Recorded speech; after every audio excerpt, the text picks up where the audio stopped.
نحمده ونصلي على رسوله الكريم اما بعد فاعوذ بالله من الشيطان الرجيم بسم الله الرحمن الرحيم رب اشرح لي صدري ويسر لي امري واحلل عقدة من لساني يفقهوا قولي۔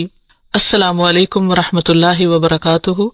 کہ اللہ سبحانہ وتعالیٰ کی تسبیح کرنے کا کیا فائدہ ہے، اس بارے میں ایک حدیث آتی ہے۔ ابو ذر رضی اللہ عنہ نے عرض کیا، یا رسول اللہ صلی اللہ علیہ وسلم، میرے ماں باپ آپ پر قربان، اللہ عز و جل کو کون سا کلام زیادہ پسند ہے؟ آپ نے فرمایا، جو اللہ تعالیٰ نے اپنے فرشتوں کے لیے پسند کر رکھا ہے، سبحان ربی و بحمدہ، سبحان ربی و بحمدہ۔ حقیقت یہ ہے کہ ساری مخلوق اللہ تعالیٰ کی تسبیح بیان کر رہی ہے۔ قرآن مجید میں آتا ہے، تسبح لہ السماوات السبع والارض ومن فیہن وإن من شیء الا یسبح بحمدہ ولکن لا تفقہون تسبیحہم انہ کان حلیما غفورا۔ ساتوں آسمان اور زمین اور جو کچھ ان میں ہے سب اس کی تسبیح کر رہے ہیں، بلکہ کوئی بھی چیز ایسی نہیں جو اس کی حمد کے ساتھ اس کی تسبیح نہ کر رہی ہو، لیکن تم ان کی تسبیح کو سمجھتے نہیں، کیونکہ ہر ایک کا اپنا اپنا انداز ہے۔ وہ بڑا بردبار اور معاف فرمانے والا ہے۔ سورۃ النور میں بھی اللہ سبحانہ وتعالیٰ فرماتے ہیں، الم تر ان اللہ یسبح لہ من فی السماوات والارض والطیر صافات کل قد علم صلاتہ وتسبیحہ واللہ علیم بما یفعلون۔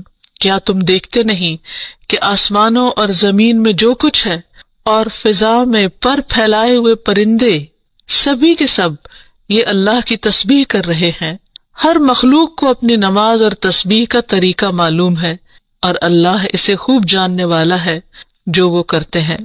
بہت ہی خوبصورت آیت ہے جس سے یہ پتہ چلتا ہے کہ نمبر ایک، ساری مخلوق تسبیح کر رہی ہے، سب اللہ کے ذکر میں مشغول ہیں، ایک ذرے سے لے کر بڑے بڑے ستارے اور سیارے۔ اور پھر خصوصاً پرندوں کی بات کی گئی، یعنی زمین اور آسمان کی مخلوق تو کر ہی رہی ہے تسبیح، لیکن ان دونوں کے درمیان جو پرندے اڑتے ہوئے نظر آ رہے ہیں اور بعض اوقات صفوں کی شکل میں، یعنی صف باندھے ہوئے یا پر پھیلاتے ہوئے اور سکیڑتے ہوئے یا اڑتے ہوئے، سب مل کر یا اکیلے اکیلے، یہ سب اللہ سبحانہ تعالیٰ کی پاکی بیان کرتے ہیں۔ ویسے بھی آپ نے دیکھا ہوگا کہ صبح اور شام کے اوقات میں بڑے بڑے درختوں پر بیٹھے ہوئے ہزاروں کی تعداد میں پرندے یک زبان ہو کر اللہ سبحانہ وتعالیٰ کی تسبیح کر رہے ہوتے ہیں، ذکر کر رہے ہوتے ہیں۔ فرمایا یہ سب اللہ کی تسبیح کرتے ہیں۔ تیسری بات یہ فرمائی گئی کہ ہر مخلوق کو اپنی نماز اور تسبیح کا طریقہ معلوم ہے۔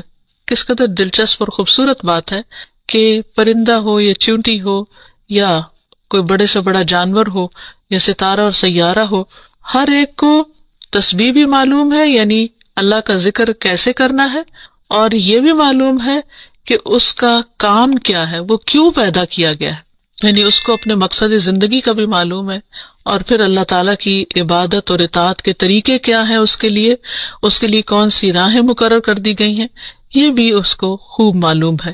تو اس میں حیرت کی بات یہ ہے کہ اگر ساری مخلوق یہ جانتی ہے تو پھر انسان کا انجان بننا اس کے لیے کس قدر خطرناک ہے۔ اللہ تعالیٰ نے سب کچھ انسان کے لیے پیدا کیا اور وہ ساری چیزیں انسان کی خدمت میں خوب لگی ہوئی ہیں، لیکن انسان کو جس کے لیے پیدا کیا گیا، انسان اس مقصد کو بھول گیا اور اپنے رب سے غافل ہو گیا۔ تو اس لیے اگر ہم تسبیح نہیں کریں گے تو ہم ساری کائنات سے الگ ہو جائیں گے۔ وہ سب تو اللہ کے وفادار، فرما بردار، تسبیح گزار، اور ہم اللہ سے غافل، یہ دل کیسے گوارا کر سکتا ہے؟ اس لیے زیادہ سے زیادہ اللہ سبحانہ و تعالیٰ کی تسبیح کرنی چاہیے۔ ایک حدیث سے یہ بھی پتہ چلتا ہے کہ چیونٹیاں بھی اللہ کی تسبیح کرتی ہیں۔ جب ایک موقع پر کسی نے چیونٹیوں کو جلا دیا تو اللہ سبحانہ و تعالیٰ نے ان سے یہی کہا کہ تم نے گروہوں میں سے ایک ایسے گروہ کو جلا دیا جو اللہ کی تسبیح بیان کرتا ہے، اور ویسے بھی آگ کا عذاب اللہ کے سوا کسی اور کو دینے کا حق نہیں۔ پھر اسی طرح جو کھانا ہم کھاتے وہ بھی اللہ کی تسبیح کرتا ہے۔ عبداللہ بن مسعود رضی اللہ عنہما بیان کرتے ہیں کہ ہم آپ صلی اللہ علیہ وسلم کے زمانے میں کھاتے وقت کھانے کی تسبیح سنتے تھے، یعنی نبی صلی اللہ علیہ وسلم سنوا سکتے تھے کہ کس طرح کھانا تسبیح کر رہا ہے۔ پھر اسی طرح فرشتے بھی اللہ تعالیٰ کی تسبیح کرتے ہیں، جس کا وہ اقرار خود کر رہے تھے کہ وَنَحْنُ نُسَبِّحُ بِحَمْدِكَ وَنُقَدِّسُ لَكَ، کہ ہم تیری حمد کے ساتھ تیری تسبیح کرتے ہیں اور تیری پاکی بیان کرتے ہیں۔ قرآن مجید میں سورۃ الشورى میں بھی آتا ہے وَالْمَلَائِكَةُ يُسَبِّحُونَ بِحَمْدِ رَبِّهِمْ، اور فرشتے اپنے رب کی حمد کے ساتھ اس کی تسبیح کرتے ہیں، یعنی تعریف بھی کرتے ہیں، تسبیح بھی کرتے ہیں۔ تسبیح کا مطلب ہوتا ہے اللہ تعالیٰ کو ہر عیب اور نقص سے پاک قرار دینا، اور حمد ہوتا ہے اللہ تعالیٰ کی تعریف بیان کرنا، یعنی اس کی خوبیوں پر اور اس کے کمالات پر اس کی تعریف کرنا۔ پھر اسی طرح وہ فرشتے جو عرش کو اٹھائے ہوئے ہیں وہ بھی اللہ تعالیٰ کی تسبیح کرتے رہتے ہیں۔ الذین یحملون العرش ومن حولہ یسبحون بحمد ربہم، جو فرشتے عرش اٹھائے ہوئے ہیں اور جو اس کے ارد گرد ہیں سب اپنے پروردگار کی حمد کے ساتھ اس کی تسبیح کرتے ہیں۔ ایک اور جگہ پر آتا ہے وَتَرَى الْمَلَائِكَةَ حَافِّينَ مِنْ حَوْلِ الْعَرْشِ يُسَبِّحُونَ بِحَمْدِ رَبِّهِمْ، نیز اس دن آپ دیکھیں گے یعنی قیامت کے دن کہ فرشتے عرش کے گرد حلقہ باندھے اپنے پروردگار کی تعریف کے ساتھ تسبیح کر رہے ہیں۔ پھر اسی طرح بعض مواقع پر جب وحی نازل ہوئی تو نزول وحی کے وقت حاملین عرش سے لے کر تمام انسانوں کے فرشتوں نے تسبیح کی، یعنی انسان کی ہدایت کے لیے اتنی بہترین کتاب اتاری جا رہی تھی۔ اور تسبیح فرشتوں کی خوراک بھی ہے، یعنی جیسے ہم انسان کھانا پینا کرتے ہیں اسی طرح فرشتوں کو کسی مادی چیز کے کھانے کی ضرورت نہیں ہوتی، وہ ان کی تسبیح جو ہے وہی خوراک ہے۔ اس بارے میں حضرت عائشہ کہتی ہیں کہ میں نے نبی صلی اللہ علیہ وسلم سے پوچھا کہ دجال کے زمانے میں ایمان والوں کا کھانا کیا ہوگا، یعنی اتنا فتنے کا دور ہوگا اور ہر شخص چھپ جائے گا اور چاہے گا کہ وہ اس فتنے سے بچ جائے، تو پھر وہ کیا کھائے گا؟ آپ نے فرمایا جو فرشتوں کا ہے، یعنی تسبیح، تکبیر، تحمید، تحلیل، یعنی اللہ تعالیٰ کی حمد و ثنا کرنا، اللہ کا ذکر کرنا۔ اور تسبیح کیوں نہ کی جائے؟ کیونکہ اللہ سبحانہ تعالیٰ نے قرآن مجید میں اپنے حبیب محمد صلی اللہ علیہ وسلم کو بارہا تسبیح بیان کرنے کا حکم دیا ہے۔ فرمایا فسبح بسم ربک العظیم، سو اپنے بہت عظمت والے رب کے نام کی تسبیح کیا کریں۔ پھر ہے سبح اسم ربک الاعلی، اپنے رب کے نام کی تسبیح کریں جو سب سے بلند ہے۔ پھر ہے فسبح بحمد ربک وکن من الساجدین، پس اپنے رب کی حمد کے ساتھ تسبیح کریں اور سجدہ کرنے والوں میں سے ہو جائیں۔ پھر نبی صلی اللہ علیہ وسلم کو ایک اور جگہ پر صبح و شام اللہ تعالیٰ کی تسبیح کرنے کا حکم دیا گیا۔ سورۃ طٰہٰ میں اللہ تعالیٰ فرماتے ہیں سو اس پر صبر کرو جو وہ کہتے ہیں، اور سورج طلوع ہونے سے پہلے اور اس کے غروب ہونے سے پہلے اپنے رب کی حمد کے ساتھ تسبیح کرو، اور رات کے کچھ اوقات میں بھی پس تسبیح کرو، اور دن کے کناروں میں بھی، تاکہ تم خوش ہو جاؤ۔ یعنی خوشی کا راز، اطمینان اور سکون کا راز اللہ تعالیٰ کی تسبیح کرنے میں ہے، جو ذکر کا ایک بہترین طریقہ ہے، اور یہ ایمان والوں کی علامت بھی ہے، کیونکہ قرآن مجید میں آتا ہے انما یؤمن بآیاتنا الذین اذا ذکروا بها خروا سجدا وسبحوا بحمد ربهم وهم لا یستکبرون، کہ ہماری آیات پر تو وہی لوگ ایمان رکھتے ہیں کہ جب انہیں ان کے ساتھ نصیحت کی جاتی ہے تو وہ سجدہ کرتے ہوئے گر پڑتے ہیں، یعنی جھک جاتے ہیں، اور اپنے رب کے حمد کے ساتھ اس کی تسبیح کرتے ہیں اور وہ تکبر نہیں کرتے۔ یعنی یہ ہوتی ہے مومن کی شان کہ وہ اللہ کی تعریف میں کھویا ہوتا ہے، اللہ کی پاکیزگی بیان کرتا ہے، وہ اپنے رب کی قدر کو پہچانتا ہے اور اپنے کوتاہیوں کو اور اپنی غلطیوں کو، اسی لیے وہ اللہ تعالیٰ کی پاکی بیان کرتا ہے اور اپنے قصور کا اعتراف کرتا ہے، اور اس کی زبان اللہ کے ذکر سے تر رہتی ہے۔ پھر اسی طرح یہ ہے کہ تسبیح تمام مخلوق کے رزق کی کنجی بھی ہے۔ اللہ کے نبی نوح علیہ السلام کی وفات کا وقت جب قریب آیا تو انہوں نے اپنے بیٹے سے فرمایا کہ میں تمہیں ایک وصیت کر رہا ہوں، سبحان اللہ و بحمدہ کا ورد کرتے رہنا، یہ ہر چیز کی نماز ہے، اس کے ذریعے مخلوق کو رزق ملتا ہے، تو جو شخص یہ چاہتا ہو کہ اس کے رزق میں کشادگی ہو اسے بھی کثرت کے ساتھ تسبیح کرنی چاہیے، جیسے اللہ تعالیٰ قرآن مجید میں حکم بھی دیتے ہیں یا ایھا الذین آمنوا اذکروا اللہ ذکرا کثیرا وسبحوہ بکرۃ واصیلا، اے ایمان والو اللہ کو بکثرت یاد کیا کرو اور صبح و شام اس کی تسبیح بیان کیا کرو۔ یعنی انسان کو خاص طور پر صبح اور شام کے اوقات میں تسبیح کرنی چاہیے، جس کی تفصیل احادیث میں ہمیں ملتی ہے۔ رسول اللہ صلی اللہ علیہ وسلم خود بھی کثرت کے ساتھ سبحان اللہ و بحمدہ استغفر اللہ و اتوب الیہ کثرت سے پڑھا کرتے تھے کہ پاک ہے اللہ اور اس کی تعریف کے ساتھ، اور میں اللہ تعالیٰ سے بخشش طلب کرتا ہوں اور میں اس کی طرف توبہ کرتا ہوں۔ پھر اسی طرح تسبیح اہل جنت کی پکار بھی ہوگی، دعواہم فیہا سبحانک اللہم، کہ ان کی پکار وہاں ہوگی کہ اے اللہ تو پاک ہے ہر عیب سے، ہر کمی کوتاہی سے، ہر نقص سے، یعنی تو بے عیب ہے، منزہ ہے۔ اور یہ اللہ سبحانہ وتعالیٰ کو نہایت پسند ہے کہ اس کی کوئی مخلوق اس کی پاکی بیان کرے، کیونکہ وہ اس کا مستحق ہے، وہ ہے ہی پاک۔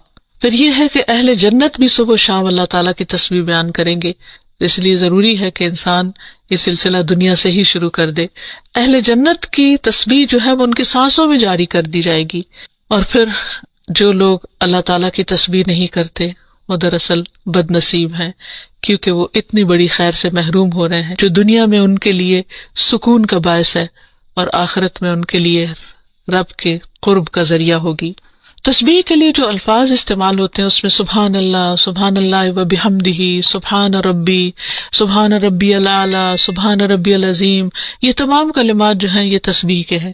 اس کے علاوہ ایک اور حدیث سے ہمیں پتہ چلتا ہے، سمرہ بن جندب کہتے ہیں کہ رسول اللہ صلی اللہ علیہ وسلم نے فرمایا، اللہ کے نزدیک سب سے زیادہ محبوب کلمات 4 ہیں، سبحان اللہ والحمد للہ ولا الہ الا اللہ واللہ اکبر، اور تمہیں اس میں سے کسی بھی کلمے سے شروع کرنا نقصان نہ دے گا، یعنی پہلے الحمدللہ بھی کہہ سکتے ہیں یا سبحان اللہ پہلے کہہ سکتے ہیں، لیکن یہ اللہ تعالیٰ کے نہایت پسندیدہ ترین کلمات ہیں۔ پھر اسی طرح آپ صلی اللہ علیہ وسلم نے یہ بھی فرمایا کہ بے شک تم لوگ اللہ کی عظمت کا جو ذکر کرتے ہو، یعنی تسبیح، تحلیل، تحمید، جو الفاظ بھی کہتے ہو، وہ عرش کے ارد گرد چکر لگاتے ہیں، ان کی ایسی بنبناہٹ ہوتی ہے جیسے شہد کی مکھیوں کی بنبناہٹ، وہ اپنے کہنے والے کا ذکر اللہ کے ہاں کرتے ہیں، کیا تم نہیں چاہتے کہ اللہ کے ہاں تمہارا ذکر ہوتا رہے؟ تو اس سے پتہ چلتا ہے کہ انسان اگر یہ چاہتا ہے کہ اللہ سبحانہ وتعالیٰ کے ہاں اس کا ذکر ہو تو اس کو چاہیے کہ دنیا میں وہ کثرت کے ساتھ تسبیح کرے، کیونکہ یہ اس کے لیے تمام چیزوں سے بہتر ہے۔ تسبیحات کا پڑھنا تمام چیزوں سے بہتر ہے۔ ابو ہریرہ کی روایت میں آتا ہے کہ رسول اللہ صلی اللہ علیہ وسلم نے فرمایا، سبحان اللہ والحمد للہ ولا الہ الا اللہ واللہ اکبر، کہ اللہ پاک ہے اور سب تعریفیں اسی کے لیے ہیں، اللہ کے سوا کوئی معبود نہیں اور اللہ سب سے بڑا ہے۔ یہ کہنا میرے نزدیک ہر اس چیز سے محبوب ہے جس پر سورج طلوع ہو، یعنی بڑے بڑے سونے چاندی کے ڈھیر سے بھی زیادہ پسندیدہ تھا نبی صلی اللہ علیہ وسلم کے نزدیک ان کلمات کا ذکر کرنا، ورد کرتے رہنا۔ پھر اسی طرح یہ کلمات جو زبان پر بہت ہلکے ہیں اور میزان میں بہت بھاری ہیں اور الرحمن کو بہت ہی پیارے ہیں، وہ ہے سبحان اللہ و بحمدہ، سبحان اللہ العظیم۔ پھر ایک بار تسبیح پڑھنے سے زمین و آسمان بھر جاتا ہے۔ رسول اللہ صلی اللہ علیہ وسلم نے فرمایا، طہارت نصف ایمان کے برابر ہے، اور الحمدللہ کہنا میزان کو بھر دیتا ہے۔ سبحان اللہ اور الحمدللہ کہنے سے زمین و آسمان کے درمیانی فضا بھر جاتی، یعنی کتنا فاصلہ ہے زمین و آسمان کے بیچ کا، لیکن انسان کیا اس کے لیے بھی اس کو کچھ مشکل ہے کہ اللہ سبحانہ وتعالیٰ کی محبت کے ساتھ پاکی بیان کرے اور تسبیح کرے، جس کا ریوارڈ اتنا بڑا ہے اس کے لیے۔ آج دنیا میں انسان کو وہ نظر نہیں آتا، لیکن کل قیامت کو انسان ایک ایک نیکی کا محتاج ہوگا تو وہاں اس کو اس کی قدر آئے گی۔ اس لیے بہتر ہے کہ آج اپنے لیے انسان ذخیرہ اور سرمایہ اکٹھا کر لے۔ پھر اسی طرح انسان جب تسبیح کرتا ہے تو اس کے گناہ بھی مٹتے ہیں، یعنی ایک طرف اس کی نیکیوں میں اضافہ ہوتا ہے اور دوسری طرف اس کے گناہوں کو جھاڑنے کا ذریعہ بنتا ہے۔ انس رضی اللہ عنہ کہتے ہیں کہ رسول اللہ صلی اللہ علیہ وسلم ایک ایسے درخت کے پاس سے گزرے جس کے پتے سوکھ چکے تھے، آپ نے اس پر لاٹھی ماری تو اس کے پتے جھڑنے لگے، پھر آپ نے فرمایا، الحمدللہ وسبحان اللہ ولا الہ الا اللہ واللہ اکبر سے اسی طرح گناہ جھڑتے ہیں جس طرح اس درخت کے پتے جھڑے ہیں۔ پھر اسی طرح یہ 100 اونٹوں سے افضل عمل ہے۔ نبی صلی اللہ علیہ وسلم نے فرمایا، جس نے سورج طلوع ہونے اور اس کے غروب ہونے سے قبل 100 بار سبحان اللہ کہا تو یہ اس کے لیے 100 اونٹوں سے بہتر ہے، یعنی اتنی بڑی کمائی اور نیکیوں کا اتنا بڑا ذخیرہ ہے۔ پھر اسی طرح تسبیح کے کچھ اور کلمات ہیں کہ جن سے آسمان کے دروازے کھل جاتے ہیں۔ ابن عمر کہتے ہیں کہ ہم رسول اللہ صلی اللہ علیہ وسلم کے ساتھ نماز پڑھ رہے تھے کہ جماعت میں سے ایک آدمی نے کہا اللہ اکبر کبیرہ والحمد للہ کثیرا وسبحان اللہ بکرۃ واصیلا، تو رسول اللہ صلی اللہ علیہ وسلم نے فرمایا اس طرح کے کلمات کہنے والا کون ہے؟ جماعت میں سے ایک آدمی نے عرض کیا اے اللہ کے رسول میں ہوں۔ آپ نے فرمایا کہ مجھے تعجب ہوا کہ اس کے لیے آسمان کے دروازے کھولے گئے۔ ابن عمر فرماتے ہیں کہ میں نے ان کلمات کو پھر کبھی نہیں چھوڑا جب سے اس کے بارے میں نے رسول اللہ صلی اللہ علیہ وسلم کو یہ فرماتے ہوئے سنا، کیا کہ اس شخص کے لیے آسمان کے دروازے کھول دیے گئے، یعنی ان کلمات کے پڑھنے کی وجہ سے۔ پھر تسبیحات کا پڑھنا جنت میں درخت لگانے کا سبب بنتا ہے۔ پھر اسی طرح انسان کے تمام جوڑوں کا صدقہ ہر روز اس پر واجب ہو جاتا ہے، اور یہ تسبیحات اس کے لیے ہر جوڑ سے صدقے کا باعث بنتی ہیں۔ پھر یہ ہے کہ تسبیحات عمر میں اضافے کا ذریعہ بھی بنتی ہیں۔ نبی صلی اللہ علیہ وسلم نے فرمایا اللہ کے نزدیک اس مومن سے افضل کوئی نہیں جسے حالت اسلام میں لمبی عمر دی گئی ہو اس کی تسبیح و تکبیر اور تحلیل کی وجہ سے۔ پھر اسی طرح انسان کے لیے یہ تسبیحات محرومی سے بچاؤ کا ذریعہ بھی ہیں۔ رسول اللہ صلی اللہ علیہ وسلم نے فرمایا کچھ دعائیں ایسی ہیں جن کو 100 مرتبہ پڑھنے والا کبھی محروم نہیں ہوتا۔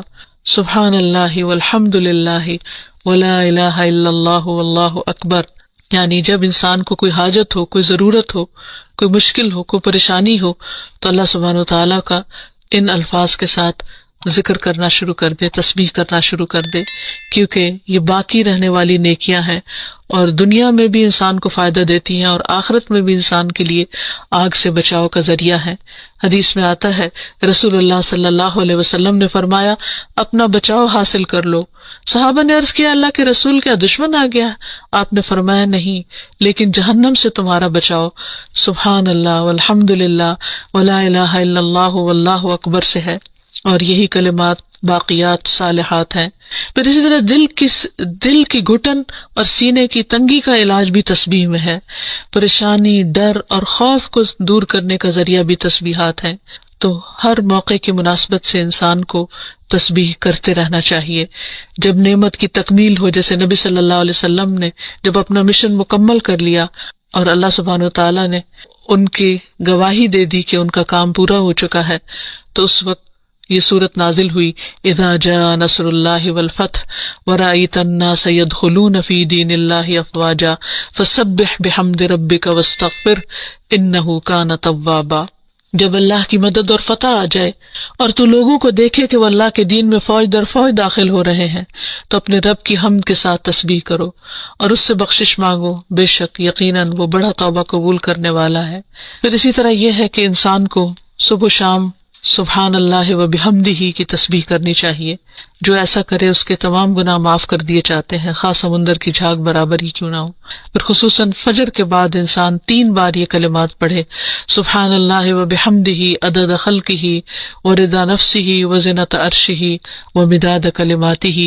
اللہ کی تعریف اور اسی کی پاکی ہے، اس کی مخلوق کی تعداد کے برابر، اس کی رضا اور اس کے عرش کے وزن اور اس کے کلمات کی سیاہی کے برابر، یعنی اللہ سبحانہ وتعالیٰ کی تعریف ہر چیز سے زیادہ۔